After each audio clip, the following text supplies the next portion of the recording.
right, so here we are, week 2 with our training update. And the first thing we're going to show you here with Storm is self-loading into the crate.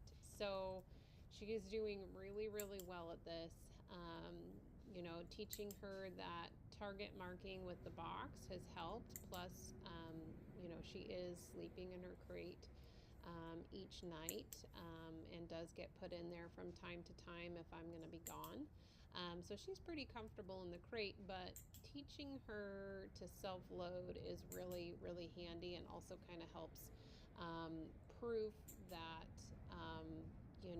being comfortable in the crate when the dog chooses to do it on their own.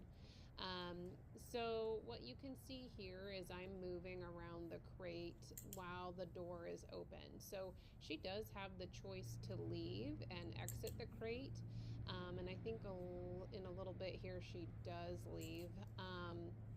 But as long as she stays in the crate, I will click and reward. Now my click there was slightly off, but the rule with the clicker is if you click, it doesn't matter if it was right or wrong, the puppy gets a treat. So that's what I did there. But see, you can see she left and now I'm not doing anything. I just stay still, and you see how she searched for that and self-loaded back in the crate. That's exactly what I'm wanting to reinforce and what I wait for. So this is just shaping a behavior. So I haven't told her to do anything. I have not physically put her in the crate to teach her this. Anytime she glanced towards the crate or touched the crate and then eventually went in the crate, you just keep rewarding that, and eventually the dog, puts it together as far as, okay, if I'm in the crate and I sit here, I get a reward. And so you just start building on that. So this is actually the first time in a training session I've shut the door. Obviously she sleeps in her crate every night. She's used to the door being shut. But you notice there when I open it how she comes out. That's okay. There's really no right and wrong. I'm just trying to, what I like to see the puppies do over time is you can open that crate and they're not inclined to just want to run out. But this is a really good example. I like doing this on the video for the first time so you can kind of see us work through it.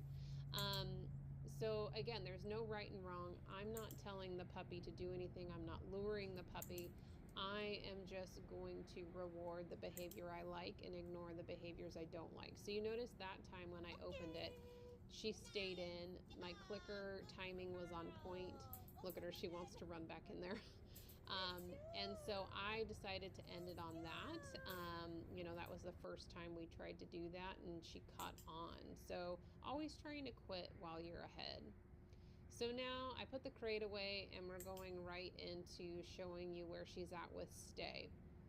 So this exercise for stay, I do give her a hand signal. I'm not using any verbals yet, but essentially, if she were to get up and move, I don't do anything. She doesn't get a reward. You just kind of ignore it. But as long as she stays, she will get a click and reward. So I do want to make sure that she sees my hand, and you notice I'm going in between just one step with my foot, maybe 2 steps, like there I didn't go as far, and then other times I'll take maybe 5 steps backwards.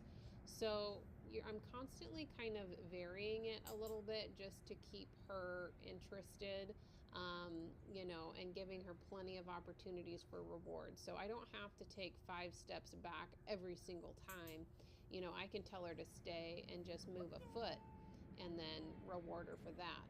So I chose to quit with her there because she was really good. She didn't move at all, did she?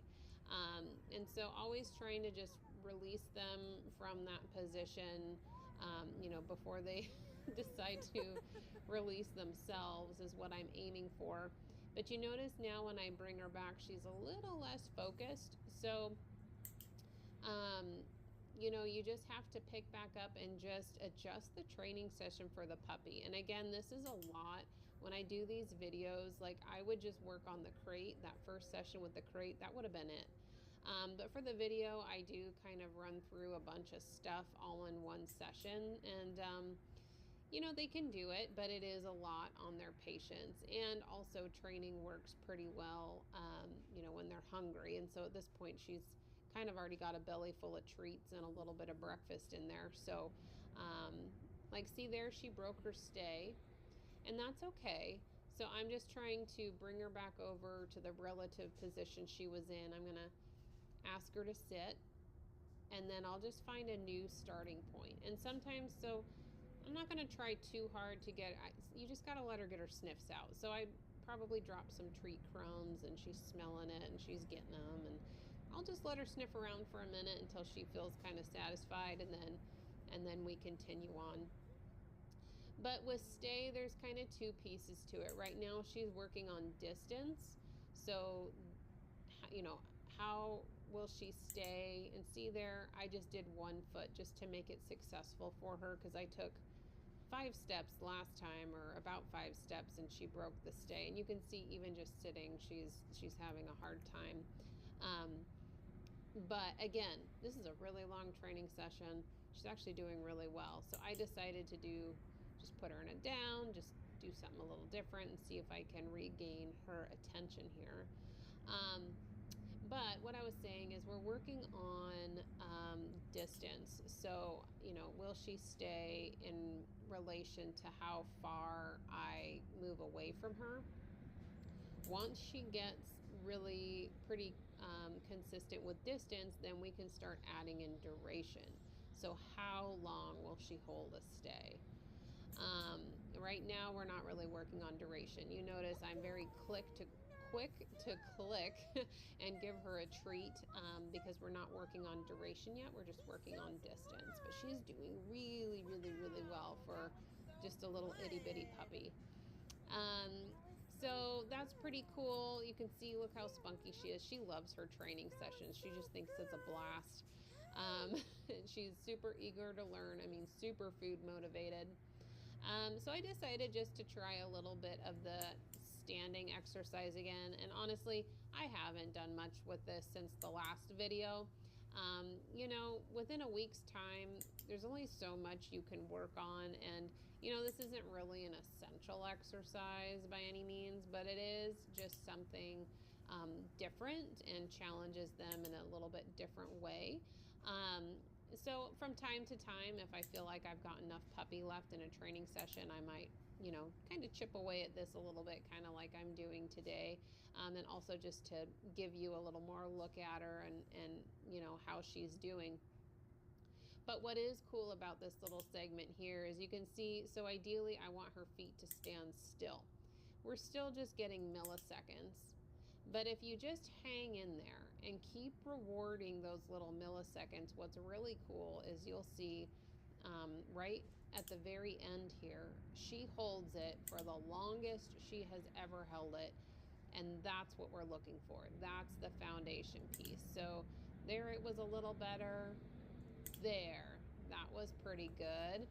That was at least a couple seconds she held it. Then bring her back out. I'm letting her just kind of nibble just to kind of set her feet. But it's when I pull that treat away, see, she kind of moved, so I didn't click. I brought the treat back to try and reposition her, but she didn't settle her feet. So I haven't actually given her anything. I'm waiting for it. There was an opportunity. Click and reward. Pull it away, click and reward. She was still. Click and reward. She was still. Look at that. You see how she held still for that one? That's what we're looking for. So eventually we'll start to get that more consistently, but that took kind of that whole little training session to get there. But it's in there, and they do get it after a while. It's pretty neat. And just look how happy and excited she is. So then I just thought I'd throw this in here. You know, her sits and downs, she is doing a lot better with not jumping for the hand signal for sit. You can see I raise my hand up above her head, and she's pretty good about sitting her little hiney down nicely. And for this segment here, she's actually really good at down. But again, we've worked on a bunch of stuff. This is almost, you know, almost, a 15-minute session I did with her today.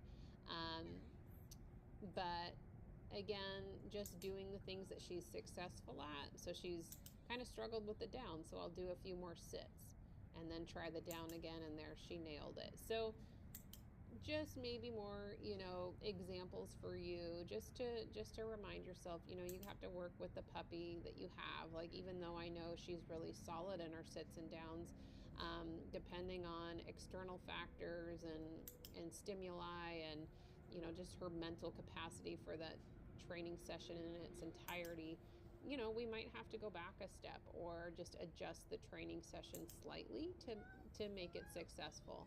And that's just kind of the goal with all of this is, what can we do today that I can set up that's going to make the puppy successful. So hope you enjoyed it. Let me know if you have any questions, and we'll be back next week for our final update.